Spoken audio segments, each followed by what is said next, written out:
Yosua chapter 14 verses 6 to 15.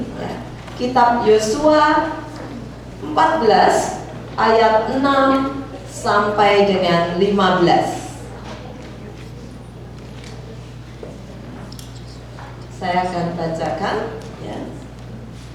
Yosua 14 ayat 6 sampai dengan 15. Kaleb mendapat Hebron. Bani Yehuda datang menghadap Yosua di Gilgal. Pada waktu itu berkatalah Kaleb bin Yefune anak Kenas itu kepadanya, "Engkau tahu firman yang diucapkan Tuhan kepada Musa abdi Allah itu tentang aku dan tentang engkau di Kadesi Barnea. Aku berumur 40 tahun ketika aku disuruh Musa hamba Tuhan itu dari Kadesi Barnea untuk mengintai negeri ini, dan aku pulang membawa kabar kepadanya yang sejujur-jujurnya. Sedang saudara-saudaraku yang bersama-sama pergi ke sana dengan aku membuat tawar hati bangsa itu. Aku tetap mengikuti Allahku dengan sepenuh hati. Pada waktu itu Musa bersumpah katanya, sesungguhnya tanah yang diinjak oleh kakimu itu akan menjadi milik pusakamu dan anak-anakmu sampai selama-lamanya, sebab engkau tetap mengikuti Tuhan Allahku sepenuh hati. Jadi sekarang sesungguhnya Tuhan telah memelihara hidupku seperti yang dijanjikannya. Kini sudah 45 tahun lamanya sejak diucapkan firman itu kepada Musa, dan selama itu orang Israel mengembara di padang gurun. Jadi sekarang telah berumur 85 tahun aku hari ini. Pada waktu ini aku masih sama kuat seperti pada waktu aku disuruh Musa. Seperti kekuatanku pada waktu itu, demikianlah kekuatanku sekarang untuk berperang dan untuk keluar masuk. Oleh sebab itu, berikanlah kepadaku pegunungan yang dijanjikan Tuhan pada waktu itu. Sebab engkau sendiri mendengar pada waktu itu bahwa di sana ada orang enak dengan kota-kota yang besar dan berkubu. Mungkin Tuhan menyertai aku sehingga aku menghalau mereka seperti yang difirmankan Tuhan." Lalu Yosua memberkati Kaleb bin Yefune, dan diberikannya Hebron kepadanya menjadi milik pusakanya. Itulah sebabnya Hebron menjadi milik pusaka Kaleb bin Yefune orang Kenas itu sampai sekarang ini, karena ia tetap mengikuti Tuhan Allah Israel dengan sepenuh hati. Nama Hebron dahulu ialah Kiryat Arba. Arba ialah orang yang paling besar di antara orang Enak. Dan amanlah negeri itu, berhentilah berperang. Saudara sekalian, ada seorang ibu yang dilahirkan pada tahun 1860. Pada waktu ibu ini berasal dari Eagle Bridge, New York. Ibu ini suka menyulam, suka menyulam. Ketika ia berumur hampir 80 tahun, jari-jarinya tidak bisa dipakai untuk menyulam lagi, karena ibu ini tidak dapat lagi memegang jarum dan memasukkan benang di dalam jarumnya. Tetapi akhirnya apa yang dia lakukan? Ibu ini suka melukis. Lalu mulailah dia melukis, dan dia melukis. Kemudian satu hari seorang art collector melihat lukisan-lukisannya dipasang di satu toko lokal di tempat itu, dan dia menyukainya, lalu semuanya dibeli. Lalu kemudian dia menunjukkan lukisan itu kepada semua teman-temannya di New York, dan demikianlah permulaan daripada ibu yang bernama Anna Mary Robinson Moses. Dia dikenal sebagai Grandma Moses. Dia adalah pelukis yang terkenal. Kalau saudara pernah membeli kartu, lukisannya banyak dibuat kartu untuk Mother's Day, untuk bermacam-macam, terkenal. Dan pada pada sekitar tahun 1950-an dia menjadi sangat terkenal sehingga Time Magazine memuat dia di dalam covernya ya. September 1960 covernya adalah Grandma Moses, pelukis, menjadi pelukis yang terkenal. Dia mulai melukis pada waktu dia berumur hampir 80 tahun dan dia hidup dari tahun 1860 dan meninggal pada tahun 1961, hampir 100 tahun umurnya. Itu cerita sedikit dari Grandma Moses. Saudara, Tuhan dapat memakai dan memberkati kehidupan kita semua, berapapun usia kita, baik kita masih muda, baik kita sudah tua, baik siapapun kita, kapanpun kita, kalau kita bersedia, Tuhan bisa memakai kehidupan kita. Tuhan dapat memakai dan memberkati kehidupan kita semua, tidak peduli tempat, waktu, dan umur kita. Hari ini kita akan belajar dari satu orang yang dipakai oleh Tuhan dari masa mudanya sampai masa tuanya ya. Namanya yaitu Caleb. Saudara mungkin pernah dengar ceritanya ya, Caleb ya. Dan hari ini sesuai dengan tema kita tahun ini yaitu Thrive in Christ. Hari ini saya beri judul renungan ini Thrive at 85 ya. Saudara, kita bisa bertumbuh walaupun kita berusia 85. Kita bisa dipakai Tuhan, tidak peduli berapa umur kita. Caleb dari umur 40 pada waktu dia dikirim sebagai pengintai. Ingat pada waktu itu ceritanya Musa keluar. Siapa Caleb itu ya? Musa waktu itu membawa bangsa Israel keluar dari tanah Mesir. Kemudian Tuhan berkata kepada Musa, pilihlah 12 orang untuk mengintai, untuk melihat, untuk memeriksa tanah Kanaan, tanah yang dijanjikan oleh Tuhan. Lalu dari 12 pengintai itu dipilih satu orang dari setiap suku, dan salah satunya yaitu Caleb. Caleb ini berasal dari suku Yehuda. Caleb berasal dari suku Yehuda dan dia dipilih oleh Musa untuk salah satu mengintai tanah perjanjian itu. Who is Caleb? Siapa itu Caleb? Ya. Namanya pertama kali muncul di dalam kitab Bilangan 13, yaitu pada waktu Musa memilih 12 pengintai tadi. Ia termasuk di dalam rombongan orang Israel yang dibebaskan melalui di bawah pimpinan Musa untuk keluar dari Mesir, dari opresi Firaun, kemudian keluar dari tanah Mesir. Caleb adalah anak dari Yefune, berasal dari suku Yehuda, salah satu daripada 12 suku Israel. Satu hari Tuhan berfirman kepada Musa untuk menyuruh dia memilih 12 orang untuk mengintai tanah Kanaan. Lalu Musa memilih 12 orang dan salah satu di antaranya yaitu Caleb. Mereka melihat negeri itu berlimpah susu dan madu ya. Kalau saudara lihat di dalam kitab Bilangan 13 dikatakan 12 pengintai itu kembali. Kemudian mereka melaporkan kepada Musa dan seluruh orang Israel. Oh, ini negara berlimpah susu dan madunya. Tetapi yang 10 orang yang kita lihat di dalam kitab Bilangan 13 ya. Cerita yang baik, Bilangan 13 mulai ayat 27 ya. Ini laporan daripada 12 pengintai itu. Mereka, ke-12 orang ini, mereka menceritakan kepadanya, kami sudah masuk ke negeri kemana kau suruh kami, dan memang negeri itu berlimpah-limpah susu dan madunya, dan inilah hasilnya. Hanya bangsa yang diam di negeri itu kuat-kuat, dan kota-kotanya berkubu dan sangat besar, juga keturunan Enak yang telah kami lihat di sana. Orang Amalek diam di tanah Negeb, orang Het, orang Yebus, dan orang Amori diam di pegunungan, orang Kanaan diam sepanjang laut dan sepanjang tepi Yordan. Itu laporannya.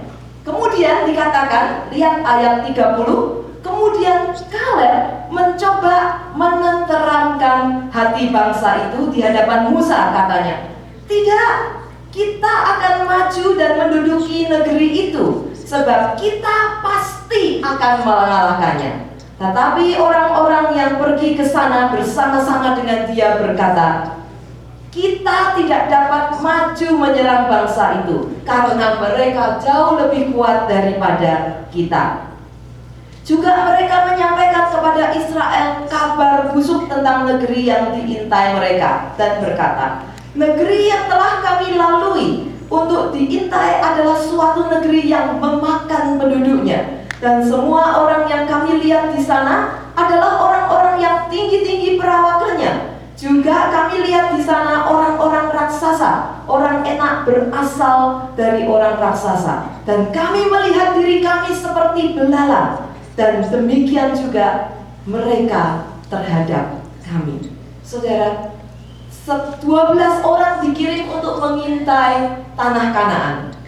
10 orang berkata, kami ini tidak bisa mengalahkan mereka. Kami ini seperti belalang di hadapan orang-orang raksasa itu. Tetapi 2 orang, Kaleb dan Yosua, memberikan laporan yang berbeda. Dia berkata, tidak, kita akan maju, katanya, ya. Kita akan maju menduduki negeri itu dan kita pasti akan mengalahkannya. Itu pertama kali Kaleb namanya dicatat di dalam Alkitab, ya. Saudara, 10 orang merasa takut dan discouraged. Tetapi 2 orang, Kaleb dan Joshua, tidak takut. Mereka percaya pada penyertaan Tuhan, dan Tuhan senang melihat iman mereka. Dan mereka berdua adalah satu-satunya yang mereka berdua diizinkan masuk ke dalam tanah Kanaan. Kalau saudara baca ceritanya, nanti di rumah saudara bisa baca seluruhnya. Tuhan marah. Tuhan marah karena semua orang Israel ketika mendengar kabar itu, mereka menjadi bersungut-sungut, mereka marah, mereka mau melempari Kaleb dan Joshua dan Musa dengan batu, dan Tuhan marah. Waktu itu Tuhan berkata, aku akan mengutuk dengan penyakit. Kemudian Musa berkata, Tuhan, tunggu. Kalau engkau memusnahkan mereka semua, apa kata orang Mesir? Engkau sudah membebaskan mereka. Akhirnya Tuhan berkata, oke, aku tidak akan membasmi mereka, tetapi dari mereka yang tidak percaya, mereka tidak akan masuk ke dalam tanah Kanaan. Hanya Kaleb dan Yosua yang diberi reward untuk bisa masuk ke tanah Kanaan. Tuhan senang pada iman mereka, ya. That is Kaleb. Siapa Kaleb? Dia adalah orang yang dipilih oleh Tuhan untuk mengintai tanah Kanaan dan kembali dengan laporan yang positif, dengan iman yang positif. Saudara, sekarang kita akan melihat how did he thrive? Bagaimana dia bisa bertumbuh dan terus bertumbuh, ya. Dari umur 40 tahun pada waktu dia disuruh untuk mengintai sampai umur 80 tahun, sampai umur 85 tahun, dia memiliki iman yang sama.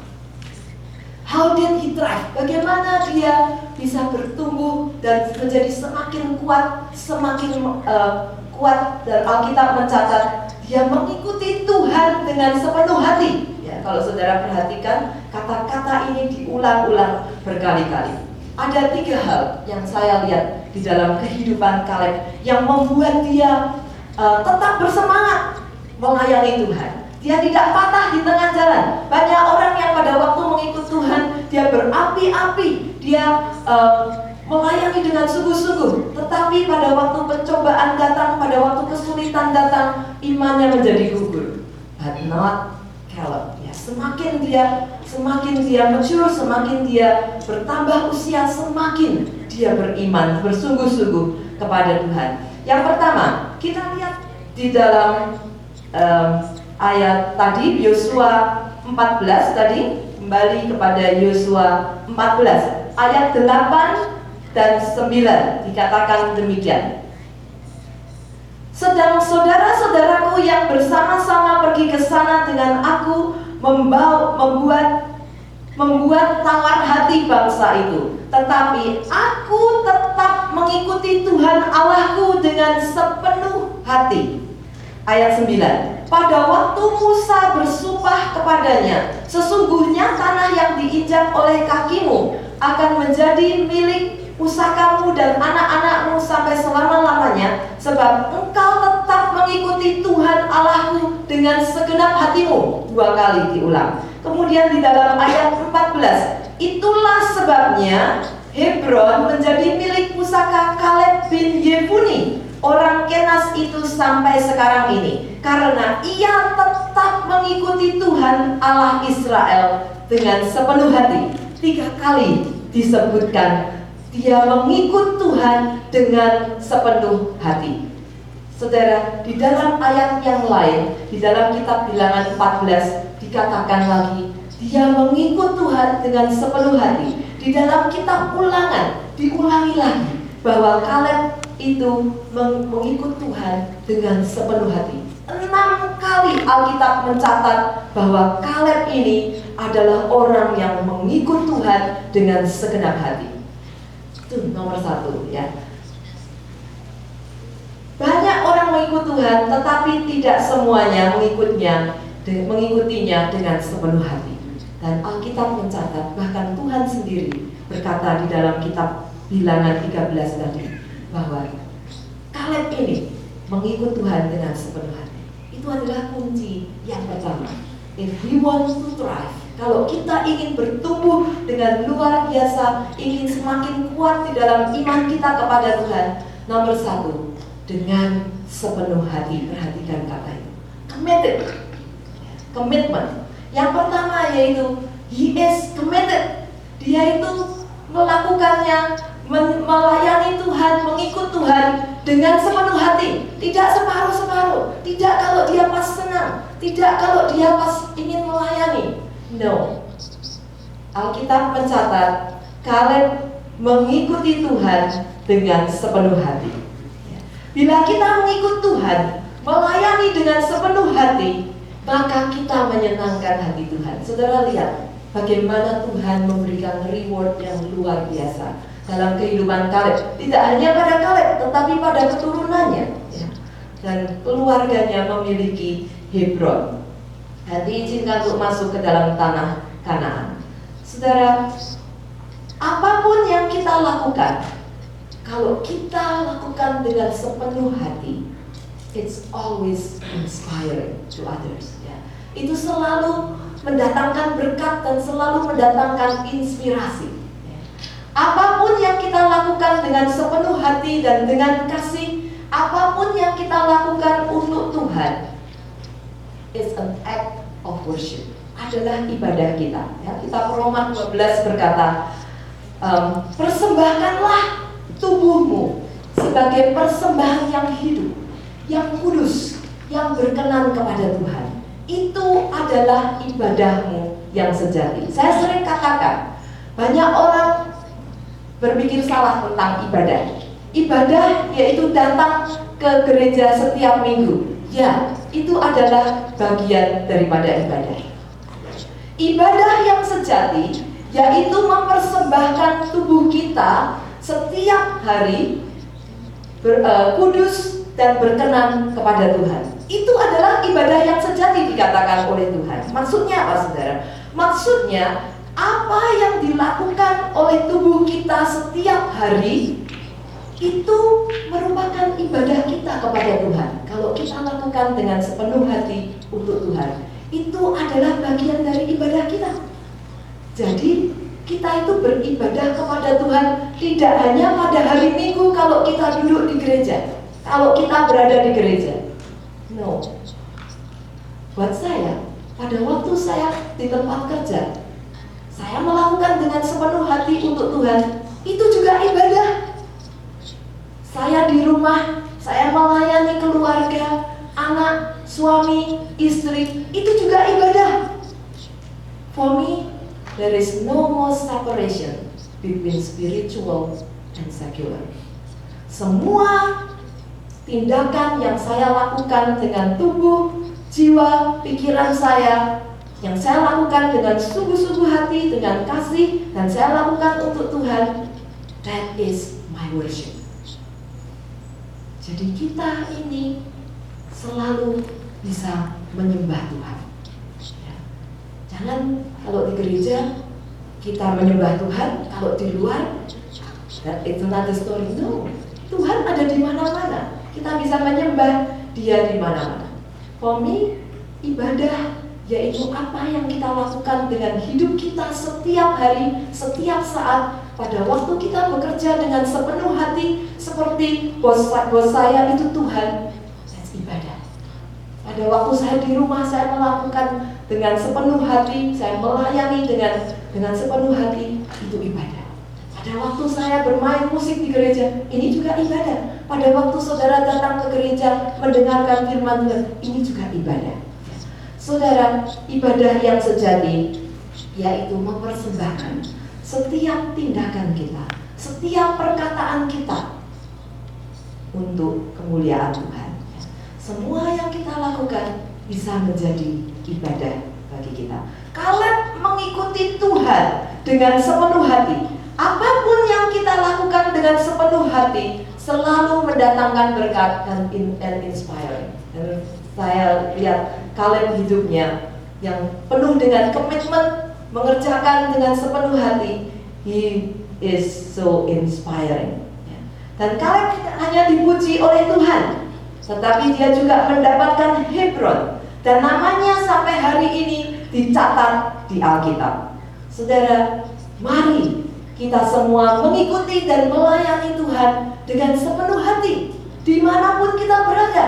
Baik kita di gereja, baik kita tidak di gereja, dimanapun kita berada, marilah kita lakukan seperti untuk Tuhan. Marilah kita lakukan dengan kasih dan seperti untuk Tuhan. Saudara, ada satu orang pria yang bernama Arthur Winston. Saudara mungkin tidak pernah dengar namanya.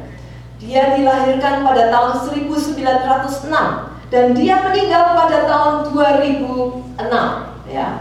Arthur Winston, siapa dia? Dia adalah pekerja dari Los Angeles Metro. Selama 72 tahun dia bekerja di Metro. Ya, 72 tahun. Dia meninggal umur 100 ya. Jadi hampir selama hidupnya dia bekerja dengan Metro.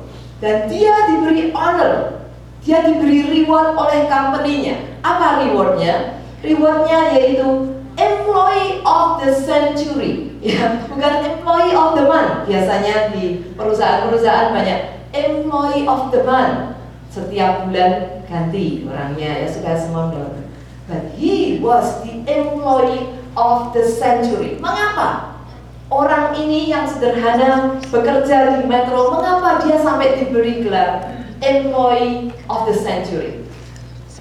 Dikatakan bahwa dia tidak pernah terlambat datang ke tempat kerja. Ya.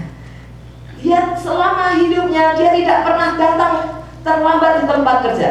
Dan selama 72 tahun hanya satu hari dia tidak masuk kerja.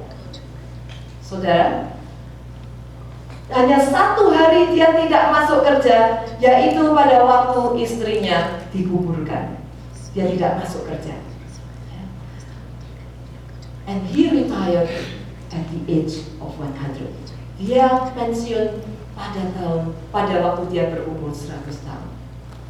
Employee of the century. Saudara, kalau kita bekerja, apakah kita melakukannya dengan sungguh hati seperti untuk Tuhan? Mungkin kita tidak bisa perfect seperti dia. Satu hari tidak bekerja karena kadang orang bisa sakit. Thank you. Kadang orang bisa ada halangan, but ini adalah satu tanda that he took his job very seriously dan dia melakukannya dengan sepenuh hati karena dia tahu bahwa dia tidak hanya punya bos yang ada di dunia ini, tetapi dia dilihat oleh Tuhan. Dia melakukan dengan sepenuh hati. That's an act of worship. Kalau kita bekerja dengan sungguh-sungguh, walaupun tidak ada yang melihat, we are worshiping God. Luar biasa. That's why he was the employee of this century. Mungkin kita tidak bisa seperti Mr. Winston, but we can do our best. Dan kita bisa melakukan pelayanan kita, pekerjaan kita dengan sepenuh hati, dengan hati yang committed. We can thrive by being committed. Caleb hidupnya menjadi bertumbuh, thriving because he has a committed heart. He has a committed attitude. Oprah Winfrey pernah berkata demikian. Dengarkan filosofi hidupnya. Ya. Kalau saudara tahu, dia adalah salah seorang yang paling berhasil dan mungkin salah satu wanita yang paling kaya, ya, paling berhasil. Dengarkanlah filosofi hidupnya. My philosophy is that not only you are responsible for your own life, but doing the best at this moment put you in the best place for the next moment. Kalau saat ini kita melakukan yang terbaik, kalau hari ini kita melakukan yang terbaik, baik kita melayani atau bekerja, ini akan membuat kita menjadi lebih baik besok. Menjadi future kita menjadi lebih baik. Kalau kita tidak mendapat promotion pun, karakter kita menjadi lebih baik, ya, membuat diri kita lebih baik. That's filosofinya. If we want to thrive, we have to have a committed heart. Jangan melakukan dengan setengah hati. Itu paling sengsara kalau setengah hati. Lakukan dengan sungguh-sungguh, karena saudara akan puas. Kalau saudara melakukan dengan setengah hati, mungkin hasilnya oke, tapi saudara tidak akan merasa puas dalam hati kita. Ya. Saudara, lakukan apa saja tugas yang Tuhan berikan pada saudara pada hari ini dengan sungguh-sungguh. Jangan berkata, nanti kalau aku jadi manajer, aku akan kerja dengan lebih giat. Nanti kalau aku jadi ini, aku akan bekerja dengan lebih giat. If you cannot be trusted with a small thing, you will not be trusted with a great thing. Mulai dari kecil. Ya. Semua adalah mulai dari hal yang kecil, yang tidak kelihatan, yang hanya antara kita dengan Tuhan yang melihat. How Caleb thrive in his life? Because he has a committed heart.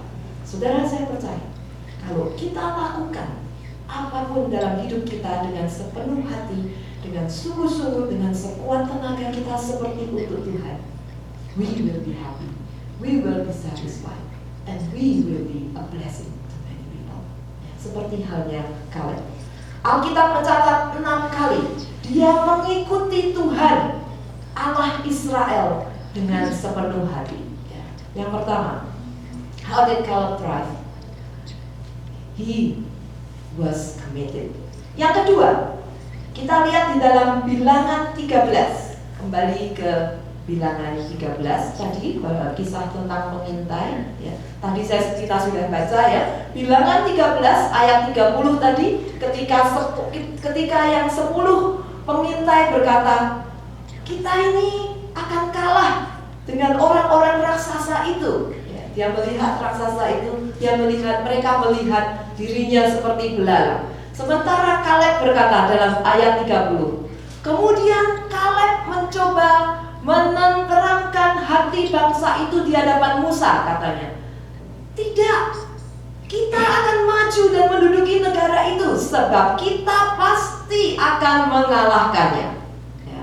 Kemudian kalau kita lihat di dalam ayat 14 itu, nanti kita tidak akan baca semuanya, tetapi itu ceritanya ayat 24 misalnya. Tuhan itu berkata begini, tetapi hambaku Caleb, karena lain jiwa yang ada padanya dan ia mengikut aku dengan sepenuhnya, akan kubawa masuk ke negeri yang telah dimasukinya itu, dan keturunannya akan memilikinya. Saudara, yang kedua, how did he thrive at 85? Yang kedua yaitu he was courageous. Yang kedua, dia memiliki courage. He was committed and he was courageous. Dia berani. Semua orang takut, majority takut, 10-2, 10 takut, tapi dia tidak takut. Ganti daripada dia melihat raksasa yang besar di hadapannya, dia melihat lebih dari itu. Dia melihat Tuhan yang lebih besar daripada semua masalah atau orang raksasa itu. Saudara, that's Caleb. Itu Caleb. Saudara, kita perlu punya courage seperti itu. We need to be courageous. Ganti daripada kita melihat problem yang ada di depan kita, ganti daripada kita melihat halangan yang ada di depan kita, Caleb bisa melihat seperti yang Tuhan lihat. Dia bisa melihat bahwa Tuhannya jauh lebih besar daripada semua raksasa dan semua masalah yang ada di hadapannya. Dalam hidup kita perlu memiliki visi seperti itu. Mungkin ada banyak masalah di hadapan kita. Yes. But lihat di dalam ayat Bilangan 14 ayat